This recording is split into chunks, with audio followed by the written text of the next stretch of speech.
Bismillahirrahmanirrahim. Assalamualaikum warahmatullahi wabarakatuh.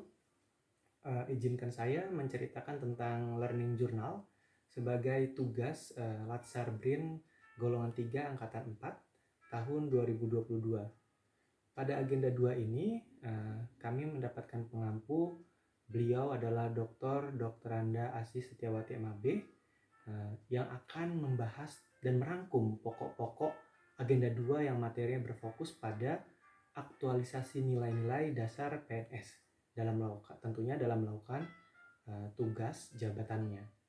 Jadi setelah pada agenda 1 kita fokusnya pada wawasan kebangsaan dan nilai-nilai bela negara, maka pada agenda 2 ini kita berfokus bagaimana sih nilai-nilai bela negara dan wawasan kebangsaan tadi akan mendasari kita sebagai PNS untuk dapat bekerja dengan baik.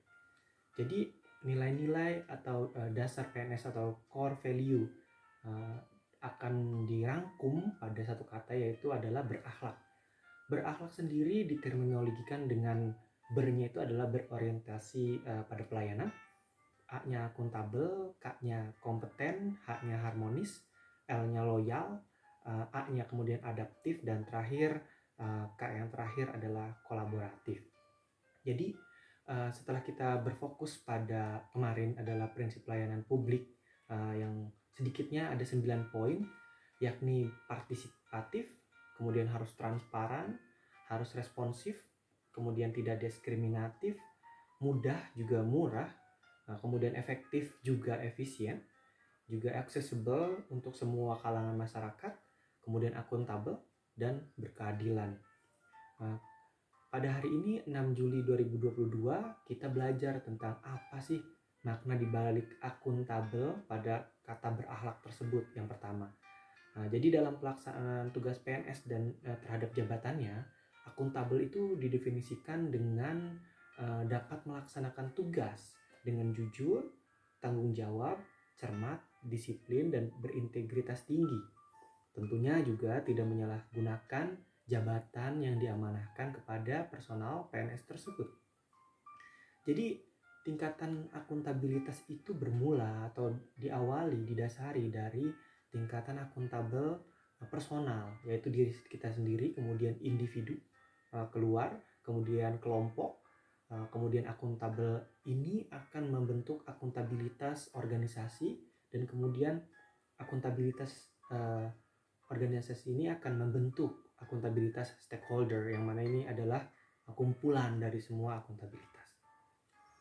Selain itu kita juga belajar ya tentang bagaimana sih mengelola konflik kepentingan satu sama lain, juga karena PNS tentunya fungsinya juga sebagai pelayan publik, juga pelayan untuk PNS sesama PNS itu sendiri, terutama dari kita misalkan para peneliti, PNS peneliti, untuk dapat membantu masyarakat dengan temuan-temuan atau hasil inovasi kita.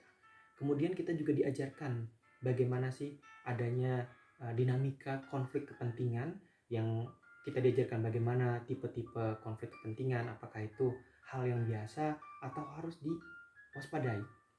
Kemudian kita juga sebagai pejabat publik harus memahami tentang pengelolaan gratifikasi dari seseorang atau dari swasta yang mencoba untuk influence kita dalam memberikan satu keputusan yang nantinya jika tidak dilakukan pengawasan tentang gratifikasi ini akan merugikan negara, merugikan masyarakat. Kemudian kita juga terakhir diajarkan bagaimana prinsip-prinsip keterbukaan data, keterbukaan publik, dan mana data-data yang harus disimpan sendiri atau data mana yang berhak untuk dipublikasikan. Terima kasih, segitu saja tentang Learning Journal hari ini. Pada hari ini kurang lebihnya saya mohon maaf. Billahi taufiq wal hidayah. Assalamualaikum warahmatullahi wabarakatuh.